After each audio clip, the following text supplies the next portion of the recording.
नाम शाहाना है और मैं हिंदुस्तान की रहने वाली हूँ। मैं एक सुन्नी मुस्लिम परिवार से हूँ, जिसमें हमारे माँ बाप को हम लोग 5 बच्चे और मेरे माँ बाप कुल मिला के हमारे परिवार में 7 लोग हैं। इसके बाद जब मैंने ग्रेजुएशन में फर्स्ट ईयर में जब एडमिशन लिया, तब वहाँ मुझे एक मेरी दोस्त थी जो मसीही थी। उस दोस्त के ज़रिए मुझे हमेशा हम दोनों के बीच में तकरार और बहस हुआ करती थी, क्योंकि वो जब भी मेरे पास आती थी तो मसीह का पैगाम लेकर आती थी। क्योंकि हमको बचपन से ही सिखाया गया था कि क्रिश्चियन से या मसीही लोगों से बात नहीं करना, क्योंकि वो सब गलत हैं। उनके साथ बातचीत करना भी हमको कुफ्र के बराबर है। बचपन से ही हमारे दिमागों में ये बात बिठा दी गई थी कि ना क्रिश्चियन से दोस्ती करनी है, ना हिंदू से दोस्ती करनी है, बल्कि जो मुस्लिम हैं मुस्लिम के दरमियान में ही रहना है और सारे इस्लाम के रूल्स फॉलो करना है। तो मैंने उसे एक दिन कह दिया कि अगर तुमको मसीह के बारे में कुछ बताना है, बेहतर है कि तुम मुझसे ना बात करो, क्योंकि मैं नहीं चाहती कि तुमसे दोस्ती करूं और तुमसे कुछ बातें सुनो। इस तरह मैं मसीह में भी अपने इस्लाम में भी बहुत पाबंद थी। नमाज 5 वक्त की नमाज करना, सुबह सुबह सवेरे उठकर 4 बजे 4:30 बजे उठकर तहज्जुद की नमाज़ करना और अपने परिवार के लिए दुआ करना और रमज़ान के रोज़े रहना। हर चीज़ में मैं अपनी माँ बाप की बात सुनना, हर चीज़ में मैं पाबंदी थी और अपनी ज़िम्मेदारी से अपनी इस्लाम की जो तालीम दी गई थी उन तालीम पर पूरा रहती थी और उन हर तालीम को पूरी तरह से मैं अदा करती थी। लेकिन कई बार मेरे परिवार में ऐसा होता था कि कई दुख दर्द आते थे जिसके लिए मैं दुआ करती तो कभी हमारी दुआ कबूल नहीं होती थी। सालों से इतने बार इस्लाम में रहकर दुआ करने के बाद भी हमारी दुआओं की जवाब नहीं दी गई। मेरे मन में हमेशा ये ख्याल आता था कि क्यों ऐसा है और क्यों अरबी में ही पढ़ने के लिए कहा गया। जो इतने सारे पैगंबर आए उनको कहा गया कि लास्ट मोहम्मद ही हैं, क्यों ऐसा कहा गया। मुझे हमेशा ये सवाल मेरे अंदर उठा करते थे और मैं हमेशा ये जानती थी, ये सुनते आती थी क्योंकि कुरान में लिखा हुआ है कि अगर तुम्हें कोई शक है तो तुम पहले जाके अहले किताब वालों से पूछो। अहले किताब यानी मसीही लोगों से जाके पूछो। फिर ग्रेजुएशन का 3rd ईयर जब आया, तब मेरी सहेली मेरे पास आई और उसने फिर से मुझसे दोस्ती का हाथ बढ़ाने के लिए कहा। तब मैंने उसे कह दिया कि देखो, मैं तुमसे दोस्ती तो करेंगे, लेकिन मुझे मसीह का पैगाम या मसीहत के बारे में बताने की प्लीज़ कुछ भी कोशिश मत करना। तो इस बुनियाद पर हमारी दोस्ती आगे बढ़ी और हमने ग्रेजुएशन पास किया। उसके बाद फिर मुझे मक्का जाने का मौका मिला, क्योंकि मेरे मामा लोग उधर हुआ करते थे। तो उस तरह मैंने उम्रा किया। लेकिन उम्रा जाने के बाद मैंने काबा के कपड़े को पकड़कर बहुत रोई कि वहाँ ये दुआ की कि अगर खुदा तो सच में है तो मुझे दिखाई दे। जब मैं उम्रा करके मक्के से जब हिंदुस्तान को वापस आई, बस थोड़े ही दिन, 1 हफ्ता नहीं गुजरा होगा कि फिर से मुझे मन में आ रहा था कि मैं उस दोस्त से मिलूं। तो मैंने झट से उसका नंबर अपनी डायरी में देखना शुरू कर दिया और फिर मैंने उसे फ़ोन किया और उसे मिलने की चाहत इकरार की। तब वो मुझे मिली और मिलकर उससे हम बातचीत किए। तब वो मसीहत के बारे में कुछ बातचीत नहीं की, जैसे हमने ऐसे ही नॉर्मली बात की। तब मैंने उससे कहा कि कैसी हो, क्या है। तब उसने एक सवाल किया कि मैं तुमसे एक सवाल करना चाहती हूँ, क्यों तुम्हारे इस्लाम में एक आदमी को 4 शादी करने के लिए इजाज़त दी गई। तब मैंने कहा कि इस बात से तो मुझे भी तकलीफ़ होती है कि अल्लाह ताला ने क्यों एक आदमी को 4 बीवी रखने की इजाज़त दी है, लेकिन हम कुछ नहीं कर सकते क्योंकि ये अल्लाह का हुक्म है, हमें उसे मानना ही पड़ता है। इस तरह जब हमारी इस बात पर बहस आगे चलती गई, तब उसने एक बात मुझसे कही कि मैं तुम्हें बताऊंगी कि अगर हमारे बाइबल में, हमारी किताब मुक़द्दस में ये खुदा ने सिर्फ एक आदम को एक हवा दी है। तो मैं ये बात सुनकर मुझे बहुत ही हैरानी हुई। मैंने कहा कि ऐसे कैसे हो सकता है, तुम्हारी किताब मुक़द्दस तो बदल दी गई है और वो अभी सही हालत में नहीं है। तो वो हंसने लगी, बोली कि देखो, तुम्हारी बरादरी से, तुम्हारी जमात से एक आदमी जो है जुनूबी हिस्से में के हैं, वो मसीहत में आए हैं और मसीहत को कबूल किए हैं। तो मैंने कहा कि ठीक है, मैं उनसे मिलने की चाहत इकरार की। सो इस तरह 1 हफ्ते के बाद उनसे मुलाकात करने का इंतज़ाम किया गया। मैं वहाँ गई और उनसे मिली। जब मैंने गई तो मुझे उनके ऊपर बहुत गुस्सा था।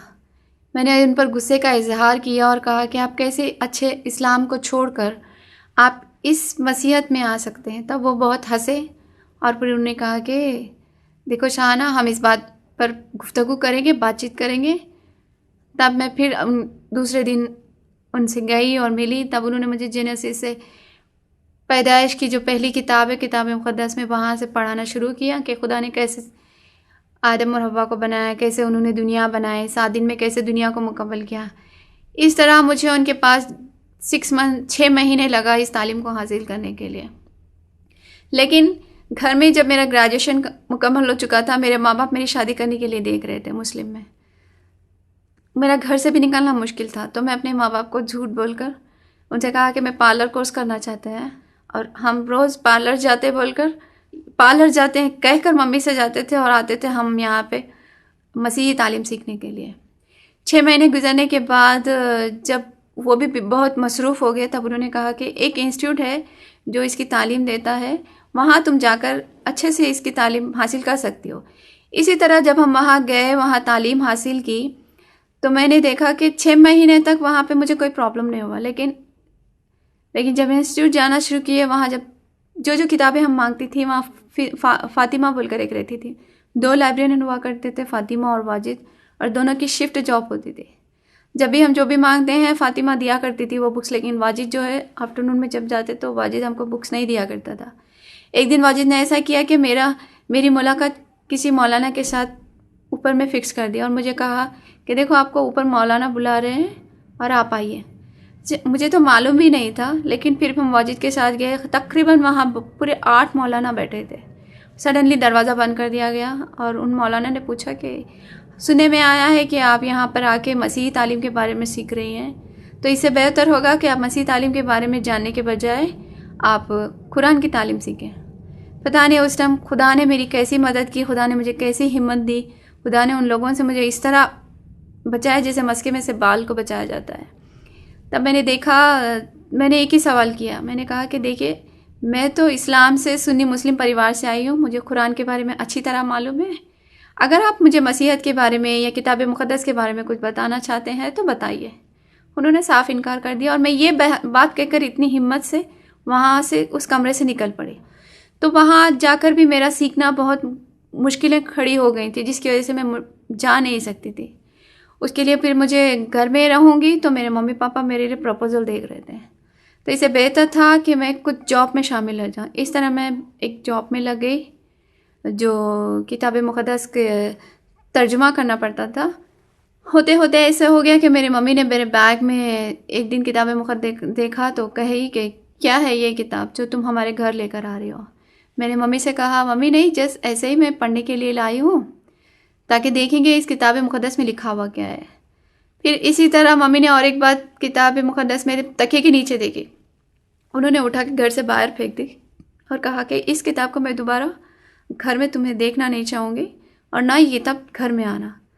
इसी तरह होते होते, क्योंकि मुझे किताब मुक़द्दस घर में खोल कर पढ़ने के लिए भी बहुत मुश्किल होता था। जब मेरे मम्मी पापा सो जाते थे रात में, तो रात के 2 बजे उठकर ऊपर ब्लैंकेट्स डाल के मोबाइल की टॉर्च में मैं बाइबल पढ़ा करती थी, क्योंकि बाइबल पढ़ना भी मेरे लिए बहुत मुश्किल था। लेकिन एक दिन ऐसा आया जहाँ मेरे माँ बाप ने मुझे पाया कि मैं पूरी तरह इस्लाम को छोड़कर मसीहत की तरफ जा रही हूँ। जब तीसरी बार मम्मी ने मेरी किताब मुक़द्दस मेरे बैग में देखी तो उनको पक्का पता चल गया कि नहीं, ये लड़की कहीं गलत राह पर जा रही है। इस तरह उन्होंने क्या किया, उनके भाई से बात करके और मेरे पापा से बात करके, जब मैं 21-22 साल की थी, तब मुझे एक 45 साल के आदमी से, जो पहले से ही तलाक़शुदा था और जिसका 5 साल का बेटा था, उससे शादी फ़िक्स कर दी गई थी। वो भी इसलिए कुछ समय इतना जल्दी फ़िक्स कर दी गई थी क्योंकि मैं इस्लाम को छोड़ मसीहत की तरफ जा रही थी। और ना जब लड़के वाले के माँ बाप मुझे देखने आए तो ना उस लड़के की तस्वीर मुझे बताई गई और ना मुझे उसके बारे में कुछ कहा गया। मुझे लॉकअप में बंद किया गया, खाना नहीं दिया गया। तो उस वक्त जो मेरा छोटा भाई था, उसने मेरी मदद की। खुदा ने किसी तरह उसके दिल में मदद डाली और कहा कि दीदी, आप जिधर जाना चाहते हैं, जिस खुदा को आप मान रहे हैं, इस घर से भाग जाओ। मैं नहीं चाहता कि आप इस आदमी से शादी करो। तो बस शादी के 1 दिन पहले मैं इस घर से भाग निकली थी। मैंने एक लेटर लिखा और लेटर लिखा कि मम्मी पापा आप मुझे माफ़ कीजिए क्योंकि मैंने मसीहत पर ईमान लाया है और यहाँ से मुझे ढूंढने की कोशिश मत कीजिए क्योंकि मैं एक मसीही आदमी से शादी करूँगी और मैं आपके घर से कुछ लेकर नहीं भाग रही हूँ, बल्कि मसीह के लिए यहाँ से घर छोड़कर जा रही हूँ। और वहाँ से निकल पड़ी। अपना एक जोड़ा जो मैंने पहना था वही बुर्का और चप्पल, अपना पर्स खाली लिए, 10 रुपये लिए और वहाँ से निकल पड़े। सुबह 5:30 बजे सीधे निकले गए अपने जिन्होंने तालीम दी थी मसीहत की उनके पास गए और उनके पास जाकर ये सारी कहानी सुनाई। तभी उनके वाइफ की पहचान में जो उनकी वाइफ की मम्मी जो थी उनकी पहचान में एक लड़का था जो, वो लोग हिंदू कन्वर्ट है, वो हिंदू परिवार से आए हैं जो मसीह पर ईमान लेकर आए थे। उन्होंने क्या किया, एक दिन ऐसी ही बात छेड़ी कि देखो उस लड़के से बात करके देखते हैं, अगर वो लड़का राज़ी होता है तब फिर बात आगे बढ़ाएंगे। इस तरह मेरी शादी बहुत जल्दबाजी में हो गई। मुझे पता भी नहीं चला कि मैंने किसको क्या देखना है, क्या लड़का कितना पढ़ा लिखा है, कितना दौलतमंद है, कितना कमाता है, इसकी क्वालिफिकेशन कितनी है, मैंने ये सब कुछ नहीं देखा। बस जैसे जैसे सामने रास्ता दिख रहा था मैं उस रास्ते को अपनाई।